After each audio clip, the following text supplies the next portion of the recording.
আসসালামু আলাইকুম বন্ধুরা।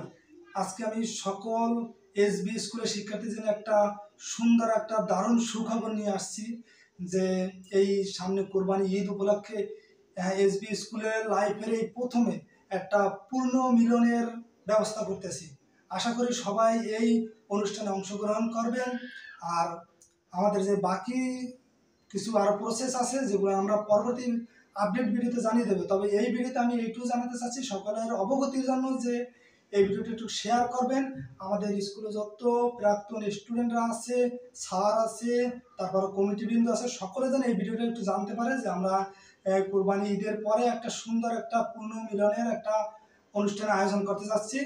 যার জন্য আমাদের যে সিনিয়র ভাইরা ছেলে স্কুলে যেমন সজীব ভাই আছে, তারপরে আর একটু নিচ ব্যাচে আছে যেমন বারৈখালীর সবুজ, লালসান, এদেরকেও আমি বিশেষ অনুরোধ করছি যে আমার এই ভিডিওটা শেয়ার করার জন্য, যেন সকলে এই ভিডিওটা দেখে।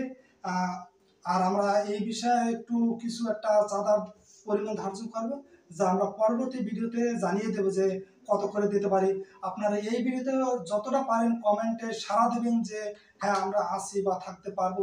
বিশেষ করে সকলের কাছে আমার বিশেষ অনুরোধ, একটু বেশি বেশি করে ভিডিওটা শেয়ার করবেন। আর আমরা হয়তো 2-1 দিনে এই বিষয়ে কলেজ বাজার, এসবি স্কুল, তারপরে বরগুনিয়া বাজার, কাটা সুতালরি, কাটাকালপাড়, সব জায়গায় আমরা বড় বড় কিছু পোস্টার ব্যানার লাগিয়ে দেবো, যাতে সবাই যেন এই বিষয়টা অবগত থাকে। আর কত তারিখ অনুষ্ঠানটা হতে পারে, কত টাকা ফি ধার্য হতে পারে, সবগুলো আমরা পরবর্তী আপডেট ভিডিওতে জানিয়ে দেবো। আর আশা করি যে আমরা এই জায়গাটা পূর্ণ মিলনের জন্য সকলে যেন একটা একই স্টাইলের একটা টি শার্টের ব্যবস্থা করবো। তাই একটু কম বেশি দেখা যাচ্ছে চাঁদার দরকার।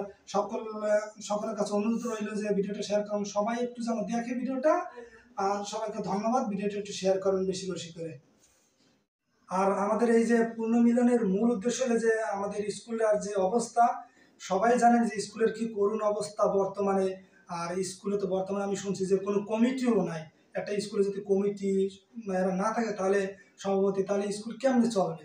এর জন্য এই পূর্ণ মিলনের মূল উদ্দেশ্য হচ্ছে যে আমরা আমাদের স্কুলের একটা ভালো আবার সেই আগের পর্যায়ে নেওয়ার, যেমন 18-19, তার আগে 16-17 এই সময় যেমন স্কুলে একটা জাঁকজমক ছিল, মানে স্টুডেন্ট ছিল খুবই বেশি, তারপরে শিক্ষকদের তো একটা ছিল। আর কিন্তু বর্তমানে ওই ধরনের কিছুই নেই, যার জন্য স্কুলটা একদম শেষের পথে। এখন হয়তো একটা ক্লাসে সর্বোচ্চ 15-20 জন, 30 জনের বেশি স্টুডেন্ট হয় না। যার জন্য আমরা চাই যে পূর্ণ মিলনের মাধ্যমে সবাই মিলে স্কুলের কীভাবে একটা উন্নতি করা যায়, একটা ভালো সমাধান করা যায়, এই বিষয়ে একটা আলোচনা করতে। যার জন্য আমি বিশেষ করে আমাদের বড় ভাইদের একটু বিশেষ অনুরোধ করছি যে আপনারা একটু সাড়া দেন এই বিষয়টায়। কারণ আপনারা না সাড়া না দিলে হবে না। কারণ বর্তমান যে এলাকার যে আমাদের অভিভাবক যারা এই স্কুলটা একটা ম্যানেজ করবে বা স্কুলের সমস্যার সমাধান করবে, তারা তো আর স্কুলের দিকে খেয়াল করে না। কারণ তারা স্কুল খেয়াল করলে এই অবস্থা থাকবে না। তারা যারা আছে তারা সবাই জানে তাদের মন মানসিকতা কেমন স্কুলের প্রতি। তারা চাই স্কুলটা যেন আরো তাড়াতাড়ি শেষ হয়ে যায়। কিন্তু তারা এইটা বোঝে না যে স্কুল একটা আমাদের সম্পদ, এইটা থাকা মানে আমাদের কতটা মানে সুযোগ। কিন্তু আমাদের ছেলেমেয়েরা এই জায়গা দিয়ে পড়ছে, আমরা অনেকেই আজ অনেক বড় বড় পর্যায়ে গেছি বা অনেক জায়গায় আছি এই স্কুলের বিনিময়ে। তাই আমাদের উচিত এই স্কুলটার দিকে একটু সবার খেয়াল রাখা। যার জন্য আমি সবার কাছে বিশেষ অনুরোধ আবারও করছি যে সবাই একটু ভিডিওটা সারা দেন, সবার কাছে শেয়ার করবেন, সবাই যেন জানতে পারে। আর এই পূর্ণ মিলনের আয়োজনটা যেন সবাই অংশগ্রহণ করতে পারে। এই আয়োজনের ছেলে মেয়ে সবার জন্য উন্মুক্ত, সবাই আয়োজনে অংশগ্রহণ করবেন। ধন্যবাদ সবাইকে।